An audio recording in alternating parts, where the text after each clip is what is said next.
Hey everyone, it's Chris from zerofox3D.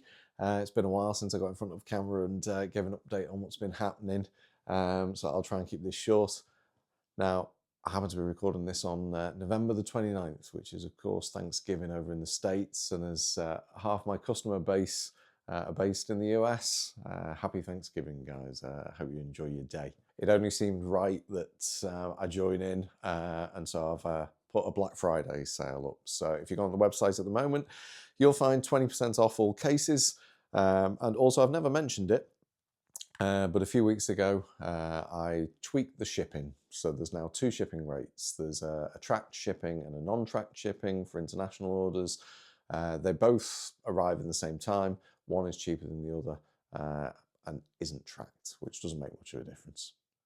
Right, updates. Well, I suppose the first thing to mention is Heltec finally shipped the version 2 of the T114. The T114 was the successor for the Heltec V3, which was originally in the first Bender.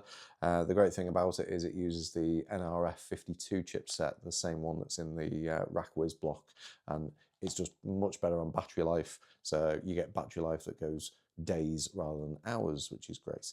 I did actually update Bender and Nibbler for the T114, but of course they shipped just as the news that the version 1 T114 was faulty, so it wasn't the best timing. But of course, these now fully compatible with the version 2.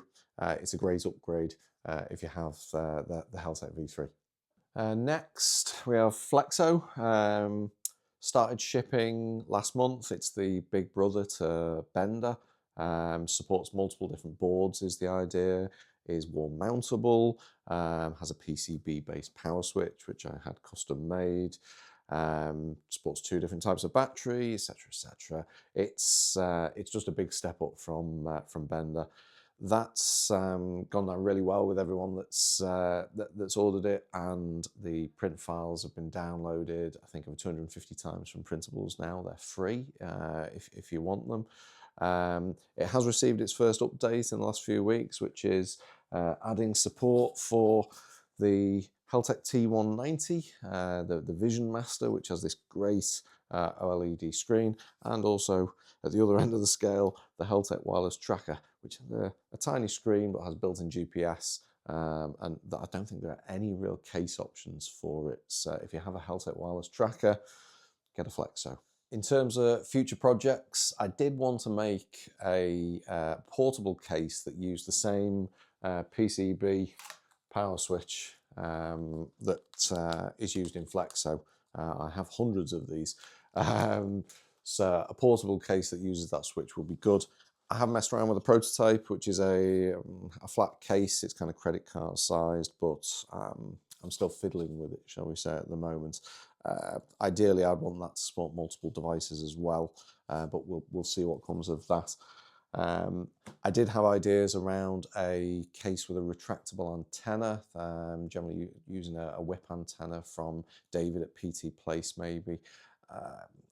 Again, it's kind of bubbling away in the brain, shall we say. I may get to that in the next few months.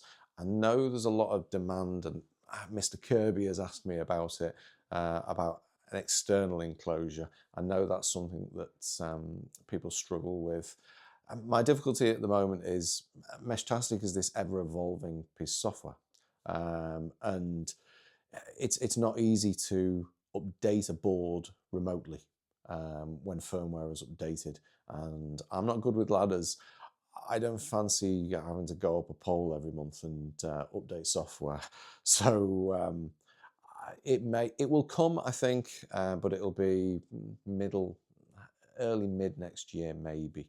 I do have ideas around it, but I want it to be a solution that can just get mounted up there and you then don't have to mess around with. So we'll see on that.